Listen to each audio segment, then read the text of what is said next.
হয় আজি বিশ্ব পৰিৱেশ দিৱস উপলক্ষে বৰপেটা জিলা ছাত্ৰ মুক্তি সংগ্ৰাম সমিতিৰ উদ্যোগত আৰু স্কাইলাৰ্ক ক্লাবৰ সহযোগত আমি মন্দিয়া অঞ্চলৰ বিভিন্ন অনুষ্ঠান সেয়া স্কুল হওক বা মন্দিৰ হওক মছজিদ হওক বা ঈদগাহ ময়দান হওক বা ৰাস্তাৰ দুয়োকাষে আজি আমি ছাত্ৰ মুক্তি সংগ্ৰাম সমিতিৰ সতীৰ্থসকলে এক বৃক্ষৰোপণ কাৰ্যসূচী আমি হাতত লৈছোঁ।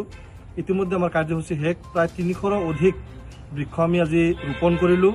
এতিয়া কথাটো হৈছে যে বিশ্ব পৰিৱেশ দিৱস উপলক্ষে আমি বিভিন্ন সংস্থাসমূহত দেখিবলৈ পাওঁ যে তেওঁলোকে বৃক্ষৰোপণ কৰে, কিন্তু তাৰ পৰৱৰ্তী সময়ত সেই বৃক্ষসমূহ তেওঁলোকে লালন পালন নকৰে বা ৰক্ষণাবেক্ষণ নিদিয়ে, যাৰ ফলত সেই পৰিৱেশ দিৱস উপলক্ষে যি কাৰ্যসূচী লোৱা সেই ব্যৰ্থতাহে আমি লক্ষ্য কৰিছোঁ।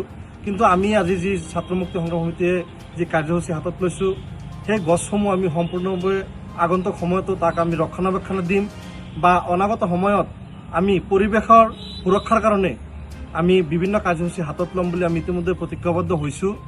আৰু এই চেগতে অসমৰ যুৱ সমাজক ছাত্ৰ সমাজক আমি আহ্বান জনাইছোঁ যে সমাজৰ বিভিন্ন দিশত উল্লেখযোগ্য কাম কৰাৰ উপৰিও আমি পৰিৱেশৰ কাৰণে কাম কৰিব লাগে, কাৰণ গছ গছনি থাকিলেহে জীৱ জন্তু মানুহ থাকিব পাৰিম আমি।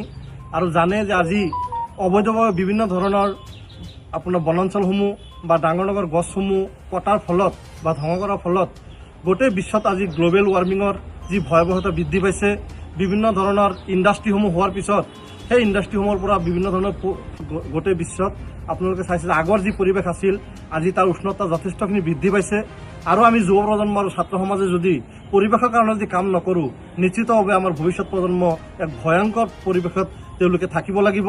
গতিকে আপোনালোকৰ সংবাদ মাধ্যমৰ জৰিয়তে বিভিন্ন সংস্থা প্ৰকৃতিপ্ৰেমী ৰাইজ আৰু ছাত্ৰ সমাজক আমি আহ্বান জনাইছোঁ যে প্ৰকৃতি ৰক্ষা কৰক, গছ পুলি ৰুৱক আৰু তেওঁলোকক ৰক্ষণাবেক্ষণ দিয়ক, যাতে আমাৰ ভৱিষ্যত প্ৰজন্মই সুন্দৰভাৱে এখন জীয়াই থকা পৰিৱেশ যাতে সৃষ্টি কৰিব পাৰি।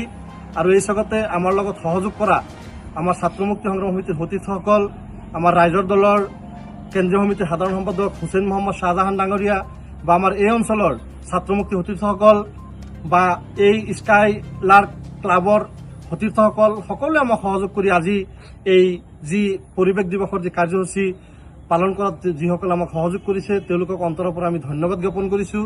আৰু আগন্তুক সময়ত আজি আমি ছাত্ৰ মুক্তি সংগ্ৰাম সমিতিয়ে প্ৰতিজ্ঞাবদ্ধ হৈছোঁ যে কেৱল 5 জুন অৰ্থাৎ পৰিৱেশ দিৱসে নহয়, গোটেই বছৰ আমি বৰপেটা জিলাৰ বিভিন্ন জাগাত আমি পৰিৱেশ সুৰক্ষাৰ কাৰণে আমি গছপুলি ৰোপণ কৰিম।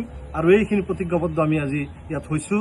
আৰু সদৌ শেষত সকলোকে আহ্বান জনাইছোঁ যে এটা কথাই মনত ৰাখিব, গছ গছনি বনাঞ্চল থাকিলেহে আমি মানুহ বা জীৱ জন্তুসমূহ জীয়াই থাকিব পাৰিম। ধন্যবাদ।